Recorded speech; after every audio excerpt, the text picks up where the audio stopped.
안녕하세요. 오늘은 제가 이제 지난주에 제 오랜 친구예요. 그러니까 이제 음, 근데 이제 많은 진 에드워드 책을 번역도 하시고 이제 그리고 이제 최근에는 책을 두 번째 이제 쓰고 계신 형제님인데, 친구가 그 이제 형제님 부인이 저랑 이제 나이가 같거든요. 그래서 이제 놀러 와라 이래가지고 이제 갔다가 왔는데, 참 저자 직강을 듣고 와가지고 책을 다 읽었는데, 나의 고백이 그녀를 깨울 수 있다면 박인천 형제님이 쓴 이 책을 이제 다 저자 직강을 듣고 와서 다 읽었는데요. 그 책이 좋더라고요. 그래서 그 책의 내용 중에서 좀 좋은 부분을 좀 나눔을 가지려고 합니다. 그러니까 이제 이 책의 내용은 세 사람의 고백을 쓰고 있어요. 그러니까 이제 첫 번째 사람은 사무엘이고요. 그 다음에 이제 두 번째 사람은 욥이고요. 그리고 세 번째는 마가의 고백을 이제 쓰고 계시죠. 성경을 바탕으로 해서 그 진 에드워드처럼 이야기로 이렇게 쭉 이야기로 풀어 가시는데 그 내용이 참 좋더라고요. 이제 사무엘의 고백에서는 한나가 이제 기도를 하는 부분에 대해서 써 있는데요. 한나와 분인나 이 두 사람의 기도가 다르다.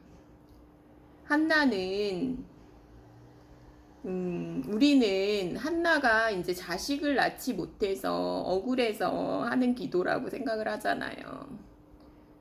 그런데 그 기도는 그런 기도가 아니다.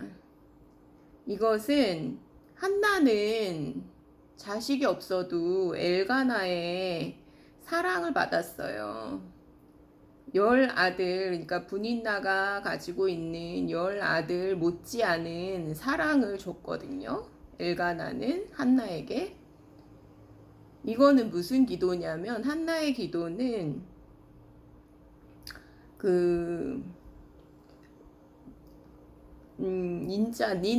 너는 인자를 낳지 못할 거야. 너는 부활 생명을 가질 수 없을 거야. 그러니까 사탄에 대한 원수 갚음을 얘기하는 그런 기도였다는 거죠. 그리고 이제 분인나의 그 원한은 어디를 향해 있냐면 한나를 향해 있다는 거죠. 한나를 향한 분노. 사실은 근데 한나를 향한 분노인데 분인나가 하는 게 아니라 이제 사실은 사탄이 그 속에서 부추기는 거죠. 그러니까 그 인생이 그렇잖아요. 그리고 우리 교회의 역사도 그렇잖아요.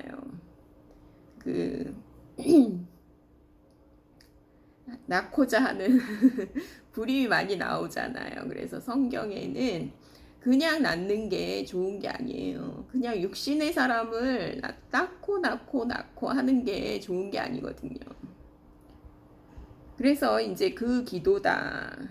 좀 어렵죠. 내용이 어렵긴 어렵죠. 그리고 이제 다윗의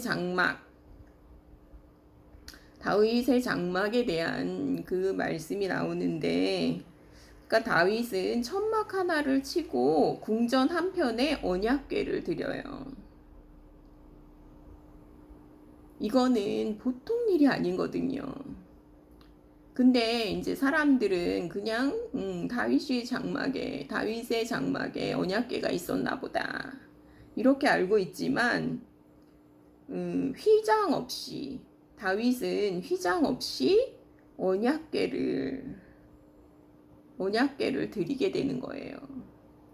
이거는 죽으면 죽으리라는 결심이고요. 그리고 그 하나님의 마음을 알았던 거죠. 그래서 그 제사보다 영혼의 찬양, 그거를 계속 하거든요. 그러니까 이런 믿음의 사람들에 대한 그 역사다. 성경의 역사는 믿음의 사람들에 대한 역사다. 그 얘기를 이제 하고 계시고요. 또 이제 좋았던 부분이 뭐냐면은 각 시대와 세대는 두 곳에서 하나님을 섬기고 있다. 첫 번째는 기브온 산당의 예배고요. 그 다음에 두 번째는 언약궤 앞에 찬양이다. 그런데 이것에 대해서도 이제 시각을 저는 좀 달리 하게 되었어요. 예전에는 저는 기브온 산당의 예배를 드리고 있는 제가 이제 거기서 나와서 가나안 생활을 하고 있으니까 그것을 참 비웃었죠.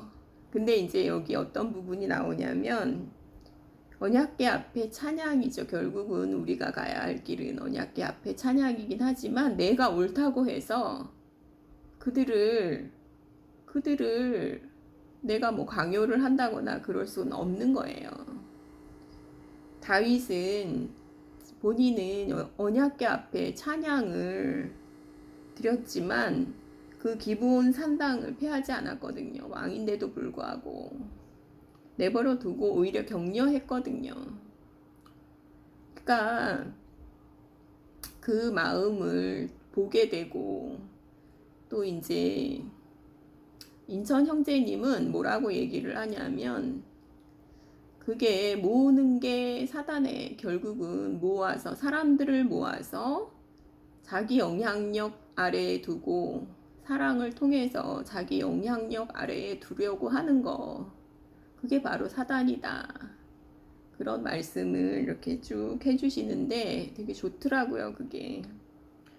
그리고 영적 우위를 차지하려고 하는 것, 영향력을 차지하고 싶은 사람들, 세력을 모으고자 하는 것, 언약궤 앞에 선 사람들, 그래서 언약궤를 이용하려고 하는 사람들, 신령한 것을 이용하려고 하는 사람들, 신령한 것을 이용해서 영적 우위를 가지고자 하는 사람들, 이것은 다 사단의 목소리를 대변한다. 그런 얘기를 이제 쭉 설명을 해주시니까 책을 읽는데 도움이 되더라고요.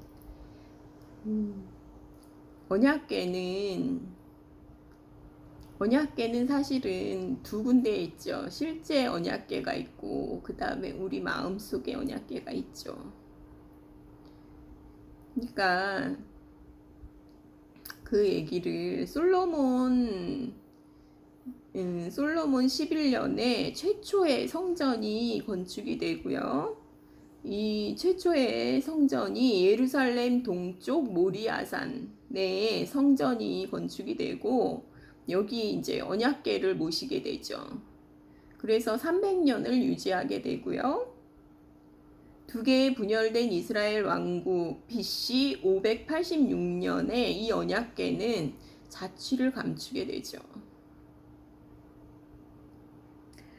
그러니까 이 언약궤를 없애신 것도, 그러니까 자취를 감추게 하신 것도 하나님이시죠. 그러니까 사람들이 그것을, 그러니까 언약궤를 부적처럼 이용하려고 하니까요. 이제 그런 내용이 있고요. 그리고 이제 욥의 고백 중에서는 이제 책에서 신기한 부분은 하나님께서 먼저 사단을 도발하셨다. 욥기 1장 8절. 여호와께서 사단에게 이르시되 내가 내 종 욥을 주의하여 보았느냐. 그와 같이 온전하고 정직하여 하나님을 경외하며 악에서 떠난 자는 세상에 없느니라. 그리고 이제 욥은 고난을 당하죠. 욥은 울부짖고 슬퍼하고 신세한탄도 해요. 그리고 자기 연민에 빠져요. 그리고 심지어 태어난 날을 저주해요. 그리고 그 욥이 고통하던 때에 보면 시선이 온통 자기 자신을 향해요. 그래서 욥기 29장에는 나라는 말이 48번 등장한대요. 48번 등장한다고 해요. 근데 이것을 보면 자기 중심적 신실이라는 거죠. 욥이 그 고난을 당할 때 보면 고난에 대한 하나님의 관점을 얻지 못했다. 하나님의 관점에서 시련을 해석하지 못했다. 욥과 그리고 세 친구 대만 사람 엘리바스, 나아마 사람 소발, 수아 사람 빌닷, 이런 세 친구들이 와서 오히려 위로가 되는 게 아니라 오히려 더 우라병이 생기게 하죠. 욥의 세 친구는. 그런데 이제 나중에 가서 내가 지금까지는 귀로만 듣던 하나님을 눈으로 배웁니다 할 때 가서는 통곡을 하게 되죠. 이 통곡은 무엇이냐면 하나님이 욥을 믿었다는 것에 대한 통곡이라는 거예요. 욥을 믿고 하나님이 욥을 믿고 욥을 사단 앞에 세웠다는 것에 대한 통곡이라는 거예요. 이 해석이 참 좋더라고요. 사랑은 자기 자신을 확장하려는 본성이 있다. 그래서 부부가 되면 아들과 딸을 낳고 싶고 또 가족을 이루고 싶고 그렇다는 거죠. 하나님은 자신만만하게 욥을 믿고 그 사랑의 관계로 돌아간 그 욥을 믿고 사단 앞에 세우신다는 거예요. 너무 자신만만하게. 이것을 알고 욥은 통곡을 한다는 거예요, 나중에. 그래서 그 이제 성경 구절이 뭐냐면은 그렇다면 내가 사단 보고 그를 시련 가운데 욥을 시련 가운데 던져보라. 이것은 욥이 하나님과 욥의 관계에 증인이 되어 달라는 하나님의 의기양양하신 모습이고요. 그렇게 욥을 믿으신 하나님, 이것은 사랑의 믿음이 승리한다는 것을 보여주고요. 그러니까 우리는 이 고난을 해석하는 이 마음이 하나님의 관점을, 고난을 해석하는 하나님의 관점을 가져야 된다는 그런 내용이 나와 있고요. 그리고 이제 마가의 고백에는 이제 신기한 부분이 뭐가 있었냐면 우리가 하늘의 백성으로 살아간다는 것은 뭔가를 자꾸 깨닫는 삶이 아니다. 하늘에서 유입된 그 인격을 접하고 그 인격에 반응하는 것이다. 그런 내용이 참 좋았고요. 그리고 이제 마가가 실수가 많은 사람이죠. 이제 그 배 혼니부를 둘러쓰고 그 겟세마네 동산으로 갔다가 그걸 벗어두고 맨몸으로 도망간 사람이 바로 마가다. 참 그렇게 실수가 많았던 마가지만 나중에 이제 마가복음을 쓰게 되고요. 그 이제 인격에 감동을 받게 되고요. 그 바울과 바나바의 싸움도 그게 그렇게 심각한 그게 아니라 이렇게 이제 해석을 하시거든요. 그러니까 이제 각자 나름대로 그게 이제 우리가 주님 안에서 일어날 일이거든요. 그리고 우리가 주님 안에서 우리에게 일어나는 일들은 모두 선하거든요. 이제 그렇게 해서 이제 마가가 성장해가는, 그리고 이제 베드로의 아들, 베드로의 영적 아들, 그리고 바울이 그렇게 아끼는 디모데와 요한 마가를 데리고 와라, 이렇게 바울이 아끼는 그런 이제 이 세대가 되는 거죠. 그리고 예전에는 복음이라는 이런 단어를 황제가 죽었다는 소식을 전할 때 사용되는 말이었다고 해요. 복음이 황제가 죽었다는 소식을 전할 때 사용되는 말이었대요. 이게 이제 무슨 뜻이 있냐면, 그래야 새 나라가 시작되니까, 새 나라의 시작을 알리는 이 소식이 복음이었다고 해요. 그게 이제 저는 좋았고요. 그러니까 생명은, 모든 생명은 하나님도 우리를 필요로 하시는 거예요. 어떻게 필요로 하시냐면 집단적 아담. 그러니까 모든 생명은요, 서식지가 필요한 거예요. 근데 하나님의 표현을 갖고 싶으셔서 우리가 필요하신 거예요.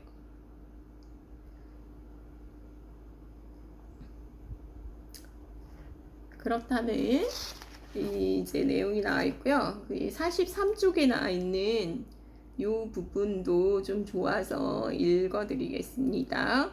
왜곡된 사랑과 영향력을 자신 안에 축적하려는 사람들, 자신 안에 모아두려는 자들, 사랑을 수단으로 자신의 영향력을 확대하려는 자들, 다 그놈의 사단의 말을 대변하는 거죠. 65쪽에 왕은 집단적 개인이다. 그 왕은 그 백성들의 반영이다. 그 왕은 백성들의 인격을 충실히 대표하고 있을 뿐이다. 그러니까 이제 사울이 왕이 된 것을 하나님이 후회하셨다 그랬거든요. 그 후회는 그걸 몰라서 후회하신 게 아니에요. 하나님은 전능하시기 때문에, 전능하시고 전지하시기 때문에 아셨죠. 사울이 그렇게 될 거를. 그걸 슬퍼하신 게 아니라 그 사울 왕을 추종하는 그 백성들의 인격을 대표하고 있는 그 사울 왕에 대한 슬픔이죠. 그 백성들에 대한 슬픔이거든요.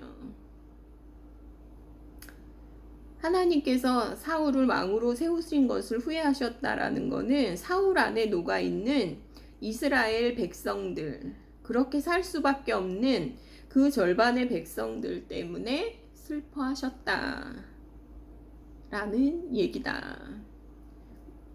그리고 이제 저는 좋았던 부분이 뭐냐면은 그냥 놔두라는 거예요.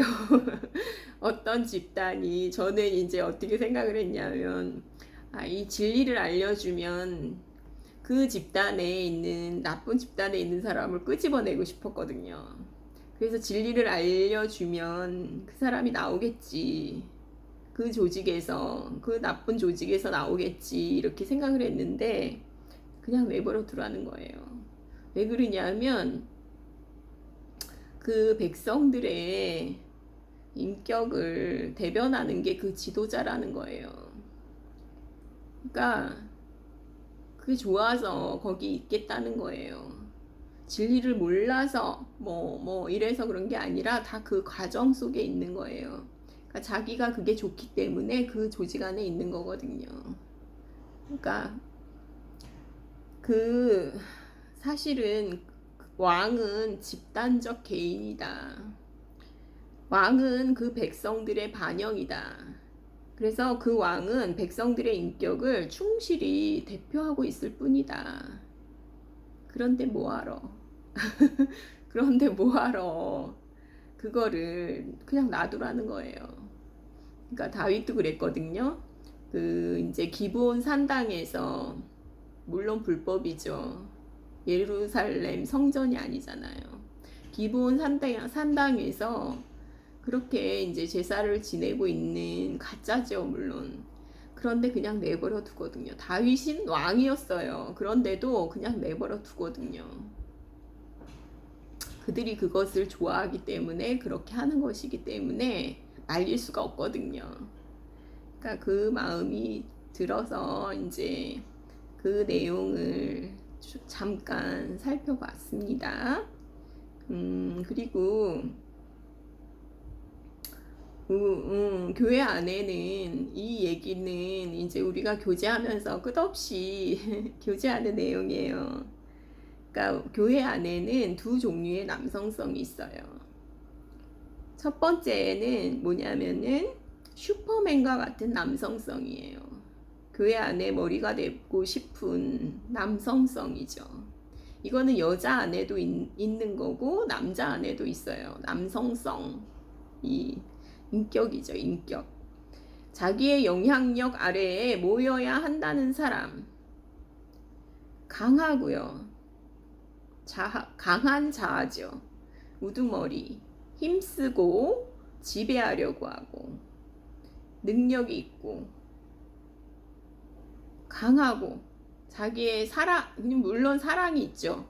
그 사랑으로 자기의 영향력 아래에 두려고 하는 욕구죠, 사실은. 이것은 자아 안에 숨은 사탄이죠, 사실은. 그 다음에 두 번째 남성은 어떤 남성성이 있냐면 예수님과 같은 남성성이 있어요. 이분은 섬기는 분이고요. 복종하는 분이고요. 간청하는 분이죠. 저는 이 말이 너무 좋아요. 간청하는 분이라는 게. 그리고 복종으로 복종하게 하시는 분. 십자가 죽음을 통해 통치하시는 분. 하나님 보좌 우편의 통치. 사랑으로 사랑하게 하는 남자 중에 남자죠, 사실은. 자기 중심성이 전혀 없는 남자고요. 상대방을 위해서 자기 목숨을 바치는 남자고요. 종이 되시는 분이시고요. 복종하시는 분이시죠. 교회 안에 두 종류의 남성성이 있다는 것을 알아보는 눈이 있는 사람은, 알아보는 눈이 중요하죠, 사실은. 알아보는 눈이 있는 사람은 그것을 알아볼 것이고, 알아보고 자기가 속해야 하는 모임이 어떤 곳인지를 판단할 것이고, 그렇지 않은 사람은 계속 그 길을 가겠죠. 그게 우리 인생이라고 생각이 들어요. 그러니까 우리는 그 교회 안에 있는 그 남성성, 그것을 이제 알아야죠. 그리스도를 알아야 그 남성성을 볼 수 있겠죠. 그런 마음이 들어서 오늘은 좀 다시 한번 제목을 말씀드리면요. 나의 고백이 그녀를 깨울 수 있다면, 박인천 형제님의 책에서 오늘은 나눔을 가졌습니다. 감사합니다.